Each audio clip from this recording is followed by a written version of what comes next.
बिस्मिल्लाहिर्रहमानिर्रहीम। अस्सलाम वालेकुम नाज़रीन, मैं हूं आम शहरी आरिफ हमीद भट्टी और आप देख रहे हैं यूट्यूब चैनल। आज 15 जून 2000 लाहौर से अहम तरीन खबरें। नाज़रीन, पाकिस्तान ने दुनिया की सुपर तरीन ताकत की हर किस्म की आफर को ठुकरा दिया, दबाव को मुस्तरद कर दिया, जिसकी वजह से पाकिस्तान का मकाम माजी की निस्बत बहुत बुलंद हो गया। दुनिया मान गई। इंटरनेशनल ज़राए अबलाग ने कहा कि पाकिस्तान ने जो जुर्रत, बहादरी और दलेरी का मुजाहरा किया है, सुपर ताकतें सोच भी नहीं सकती थी। पाकिस्तान ने अमेरिका का जो ख्वाब था कि जनूबी एशिया में अपना असर व रसूख कायम करे, अपना होल्ड रखे, उसे ज़मीन बोझ कर दिया है और इससे अमेरिका में सख्त तशवीश की लहर है और अमेरिकी थिंक टैंक ने इस सिलसिले में इजलास तलब कर लिया है। नाज़रीन, आप जानते हैं कि पाकिस्तान और चीन की दरीना दोस्ती है। दफाई से लेके कई मुआहदे अरबों खरबों डॉलर, ट्रिलियन डॉलर के हो चुके हैं। पाकिस्तान और चीन मिल के सी पैक बना रहा है जो इस रीजन में तरक्की को बुलंदियों पर ले जाएगा। चीन इस वक्त दुनिया भर में इकानमी तौर पर अपनी गिरफ्त मजबूत करता जा रहा है और अमेरिका हर आए दिन से अपनी गिरफ्त लूज कर रहा है, जिसकी वजह से अमेरिका के कर्जों में इजाफा और ग्रोथ रेट में कमी आ रही है। इसी सिलसिले में अमेरिका ने चाइना के रास्ते में रुकावट करने के लिए यूके के साथ G7 ममालिक का इजलास बनाया और उनको बड़ी बड़ी ऑफरें की कि अमेरिका का अगर वो साथ देंगे तो उनकी इकानमी बुलंदी की तरफ जाएगी। इस सिलसिले में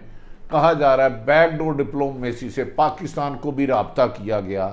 कि आपको ट्रिलियन डॉलर दिए जाएंगे, लेकिन आप चीन का साथ छोड़ दें और G7 ममालिक में आ जाएं, जिसमें अमेरिका, यूके, जापान और दीगर ममालिक हैं, जिस पर पाकिस्तान ने कहा कि हम दोस्तों को बुरे वक्त में साथ नहीं छोड़ते। चीन और पाकिस्तान में ना सिर्फ दफाई मुआहदे हो चुके हैं बल्कि दफाई मशकें भी हो चुकी हैं, जिसकी वजह से भारत पर खौफ तारी हो गया था। इसी वजह से आपने देखा होगा पिछले साल चीन ने भारत को लद्दाख में मार मार के दुम्बा बना दिया और उनकी चीखें निकल आई और उनकी फ़ौज वहाँ से अपना असला छोड़कर अपना नहते भागी और पाकिस्तान ने और एयरफोर्स के भारत के 2 जहाज़ मार गिराए और अभिनंदन माफ़ी मांग कर उन्होंने वापस लिया। नाज़रीन, इस सिलसिले में अमेरिका ने यूके में 7 ममालिक का इजलास बुलाया और उस इजलास का मोटिव किसी भी दुनिया की तरक्की नहीं बल्कि चाइना के रास्ते में रुकावट खड़ी करना था। अमेरिका समझ रहा है कि अगर चीन इस तरह माशी तरक्की करता रहा और दीगर दुनिया के ममालिक को साथ मिलाता रहा, सी पैक के जरिए तकरीबन 50 से ज़्यादा ममालिक इससे फ़ायदा उठाएंगे, तो आइंदा आने वाले 20 साल बाद चीन दुनिया की सुपर माशी पावर बन जाएगा, जिसको अमेरिका के लिए रोकना मुश्किल नहीं, नामुमकिन हो जाएगा। और इस दौरान अमेरिका की इकॉनमी मज़ीद ज़मीन बोझ होती जा रही है, खुसूसन कोरोना वायरस के दौरान उधर बिजनेस ख़त्म हो गया और अमेरिका को बहुत ज़्यादा कर्जे लेने पड़े। दूसरी तरफ अमेरिका को उस वक्त शख्स से फाश हुई जब वो इसराइल के ज़रिए फ़लस्तीन पर जुल्म और सितम का बाजार गर्म कर रहा था, इंसानियत की तजलील कर रहा था। इस मौके पर दुनिया भर में जो बाइडन और इसराइल के खिलाफ मिजारे हुए और उन्होंने कहा आप तो फ़लस्तीन को दहशतगर्द कर रहे थे, आप तो वहाँ औरतों, बच्चों, मासूम लोगों को मार रहे हो, उनको रोटी से महरूम कर रहे हो, टुकड़े कर रहे हो, जिसकी वजह से अमेरिका की जो बाइडन स्टार्ट में ही अमेरिका में जिसकी पॉपुलेशन, जिसकी अहमियत कम होती जा रही है। नाज़रीन, ये भी कहा जा रहा है कि चाइना की बढ़ती हुई तरक्की, ख़ुसूसन इकानमी और दफाई तेज़ी से तरक्की और दुनिया की मार्केट को यूरोप में अमेरिका से 3 गुना ज़्यादा चीन सप्लाई कर रहा है। अमेरिका की नींदें ख़त्म हो गई हैं, नींद ख़त्म हो चुकी है, उसको सोया नहीं जा रहा। अगर वो समझता है चाइना इसी तरह आगे चलता रहा तो अमेरिका को IMF, वर्ल्ड बैंक से कर्जे लेने के अलावा मुल्क को, अमेरिका को डिफ़ॉल्ट होने से कोई नहीं बचाया जा सकता। इसलिए वो चीन के रास्ते में रुकावट खड़ी करने के लिए एक नई साजिश कर रहा है, जिसका तहत वो G7 ममालिक का एक इजलास बुला रहा है। इस इजलास का मकसद इन ममालिक का हरगिज़ ये नहीं कि ये दुनिया में गुर्बत कायम कर सके, मसावात कायम करे, लोगों को उनके हकूक़ दे सके, बल्कि अमेरिका अपनी बदमाशी कायम रखने के लिए, अपना होल्ड कायम रखने के लिए, अपनी गिरफ्त दुनिया पर मजबूत करने के लिए इन ममालिक का पैसा लगवा कर जापान, यूके, यूरोप और दीगर ममालिक का अपनी इकानमी को सहारा देना चाह रहा है, जिस पर ये कामयाब नहीं हो रहा। इस सिलसिले में उन्होंने पाकिस्तान से एक बैकडोर राब्ता किया कि अगर पाकिस्तान चीन का साथ छोड़ के G7 ममालिक में आ जाए तो दुनिया की बेहतरीन सहूलतें पाकिस्तान को मुहैया की जाएंगी। इसमें दफाई असला, जदीद असला दिया जाएगा, इनके बिज़नेस को बढ़ाया जाएगा, लेकिन इस मौके पर CPEC में रुकावटें डाली जाए, जिसके बाद वज़ीर आज़म इमरान खान ने एक फ़ैसला किया और CPEC के काम में 3 गुना तेज़ी से शुरू कर दिया। जैसे ही CPEC काम में तेज़ी हुई, लोगों को रोज़गार मिलना शुरू हुआ, तो रूस, रशिया, सऊदी अरब, UAE और दीगर ममालिक ने पाकिस्तान में इन्वेस्टमेंट करने का ऐलान कर दिया। ये ऐलान भी अमेरिका के लिए एक बमशल खबर थी, जिसकी वजह से अमेरिका में सख्त बेचैनी पाई जा रही है कि अगर पाकिस्तान और चीन मिलकर इसी तरह आगे करते रहे तो अमेरिका जो पूरी दुनिया में होल्ड करता था, इकानमी को कंट्रोल करता था, और उसका डॉलर दिन ब दिन नीचे नुकसान की तरफ जा रहा है, क्योंकि चाइना ने अब डॉलर में बिज़नेस करने की बजाय अपनी करेंसी में बिज़नेस को शुरू कर दिया, जिसकी वजह से आलमी इबलाग, इवन के अमेरिकन अखबार भी, न्यूयॉर्क टाइम और दीगर अखबार भी ये कह रहे हैं कि आने वाले वक्त में चाइना को सुपर पावर बनने से अमेरिका रोकने में नाकाम हो रहा है। और दुनिया चीन की इस वक्त पॉलिसियों को, जो छोटे छोटे ममालिक को साथ लेके चल रहा है, उसकी न सिर्फ मोतरफ है बल्कि चाइना का साथ देने के लिए हम वक्त तैयार हैं।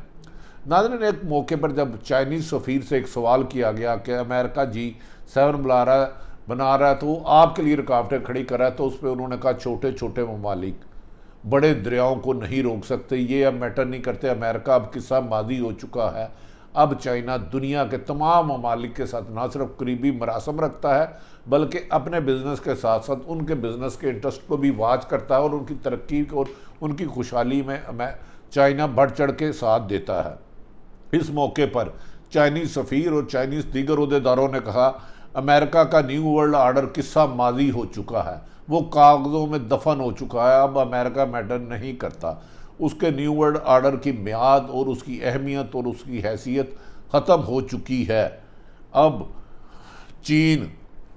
इसको दुनिया भर को खुद अपने साथ जोड़ रहा है, और जिस ममालिक को साथ जोड़ रहा है, साथ उनकी तरक्की खुशहाली के लिए भी अमली तौर पर इकदाम कर रहा है। अमेरिका के बारे में कहा जाता था कि अमेरिका ने हमेशा हर मुल्क को इस्तेमाल किया और बाद में फेंक दिया। इस सिलसिले में कहा जा रहा है चीन ने ख़ुसूसन इस मौके पर पाकिस्तान के CPEC में $1 ट्रिलियन की इन्वेस्टमेंट के ऐलान के बाद एक और यकीन दहानी कराई है कि अगर भारत अमेरिका की पुश्तपनाही पर मकबूजा कश्मीर में कोई हालात ख़राब करता है तो पाकिस्तान को चीन ना सिर्फ जदीद असला देगा बल्कि माजी में होने वाली दफाई मशकों के सिलसिले में पाकिस्तान की मावनत करेगा, और लद्दाख में वो भारत को पीछे धकेलने में कामयाब हो जाएगा। इस सिलसिले में पाकिस्तान के इंटेलिजेंस एजेंसियों ने वज़ीर आज़म पाकिस्तान इमरान खान को कहा है कि जैसे ही अमेरिका का इनखला अफ़गानिस्तान से ख़त्म होता है तो भारत एक कोशिश करेगा पाकिस्तान में दहशत गर्दी अपनाने के लिए, क्योंकि वो तालिबान से मिलने की कोशिश कर रहा है और तालिबान ने उनसे कहा है हम तो शरीयत का नफाज चाहते हैं, और हम शरीयत का नफाज ना सिर्फ अफ़गानिस्तान बल्कि भारत में भी करेंगे, जिसमें भारत में बेचैनी और बेकरारी बढ़ती जा रही है। एक तरफ से भारत को चीन से मार पड़ रही है, दूसरी तरफ पाकिस्तान ने उनका अभिनंदन और 2 जहाज़ मार गिराए, दूसरी तरफ मोदी की पॉलिसियाँ चीन में हर तरफ भारत में हर तरफ एहतजाज हो रहा है। करोड़ों किसान, मजदूर और मुख्तलिफ यूनियन तंजीमें मोदी की दहशतगर्दाना पॉलिसी के ख़िलाफ़ हैं, और कोरोना वायरस की वजह से इस कदर अमेरिका की इकानमी जो भारत की ज़मीन बोझ हुई कि इंटरनेशनल जितने भी आर्डर उन्हें मिले थे उन्हें मंसूख कर दिया गया, वो आर्डर पाकिस्तान की तरफ आ रहे हैं। जबकि कोरोना में मोदी की नाकाम पॉलिसियों की वजह से हस्पतालों के बाहर शमशाद घाटें बुला दी गई हैं, क्योंकि इंसानों को दफनाने के लिए जो मुसलमान हैं या हिंदू हैं जिनको जलाने के लिए शमशाद घाट ख़त्म हो चुका है और भारत इस वक्त तबाही के दहाने पे खड़ा। और भारत में जो नफ़रत की आग चल रही है, कहा जा रहा है कि मोदी पर अब भारत के दानिश्वर उसकी पॉलिसियों से ना सिर्फ इनखराफ कर रहे हैं बल्कि उसको भारत दुश्मनी पॉलिसियाँ कर रहे हैं, जिस पर भारत ने पिछले दिनों में कोशिश की थी कि वो अफ़गानिस्तान में अपने अड्डे कायम करके, जब अमेरिका की फ़ौज इनखला होती है और अमेरिका का जो लेटेस्ट जदीद असला है वो भारत को दे दे। कहा जा रहा है कि भारत ने इससे भी इनकार कर दिया, क्योंकि भारत चाहता है कि पाकिस्तान इस एशिया में, जनूबी एशिया में अपना होल्ड कायम करने के लिए अपने अड्डे, अपनी बेसें बनाए जहां जदीद असले से लेस होकर वो चीन को कंट्रोल कर सके। जबकि चीन के साथ पाकिस्तान खड़ा है तो अमेरिका को अपनी चीन को कंट्रोल करने की ख्वाहिश नाकाम होती हुई नज़र आती है। और अब वो भारत से भी नाला है कि आपकी वजह से 20 साल चाइना ने, चीन ने, अमेरिका ने अफ़गानिस्तान में $1 ट्रिलियन का नुकसान किया। इसमें हज़ारों अमेरिकी और यूएनओ की फ़ौजें मारी गई, लेकिन तालिबान पहले से ज़्यादा मजबूत होता जा रहा है और उनकी कठपुतली अशरफ गनी की हुकूमत का इक़्तिदार का सूरज भी गुरूब होने वाला है और उसकी तबाही, भारत और अमेरिका की तबाही होगी। इस सिलसिले में जो बाइडन को, अमेरिकी सदर को, अमेरिका में भी सवाल किया जा रहा है, 20 साल जो आपने अमेरिकन कौम का पैसा अफ़गानिस्तान की जंग में, नाकाम जंग में सौंपा, उसका ज़िम्मेदार कौन है? अगर वो पैसा अमेरिकन अवाम की लगाया जाता तो उसकी बेहतरी होती। और कहा जा रहा है कि आने वाले दिनों में अमेरिका, भारत और इसराइल मज़ीद मुश्किलात का शिकार होने वाला है। और जो मुल्क तरक्की की तरफ जा रहे हैं उसमें चीन, पाकिस्तान के वज़ीर-ए-आज़म इमरान खान का नुमाया किरदार है। और वज़ीर-ए-आज़म इमरान खान इस सिलसिले में बजट इजलास के बाद कुछ ममालिक का दौरा करेंगे जहाँ वो ना सिर्फ दफाई बल्कि तजारती अरबों रुपए के एग्रीमेंट करेंगे, जिससे पाकिस्तान की इकानमी और आम शहरी की खुशहाली होगा। जबकि ये भी कहा जा रहा है बहुत जल्द पाकिस्तान यूएई, सऊदीया अरब में अपनी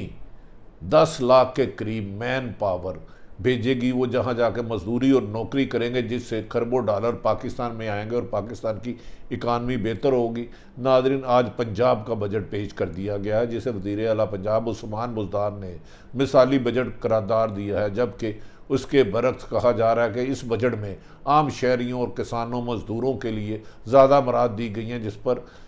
हमजा शहबाज ने इस पर तनकीद की है। ताहम आने वाले बजट के असरात आने वाले चंद दिनों में नज़र आएंगे जब आम आदमी के समरात इस तक पहुँचेंगे। अगर आरिफ हमीद भट्टी का यूट्यूब चैनल पसंद आए तो इसे सब्सक्राइब करें। पाकिस्तान जिंदाबाद।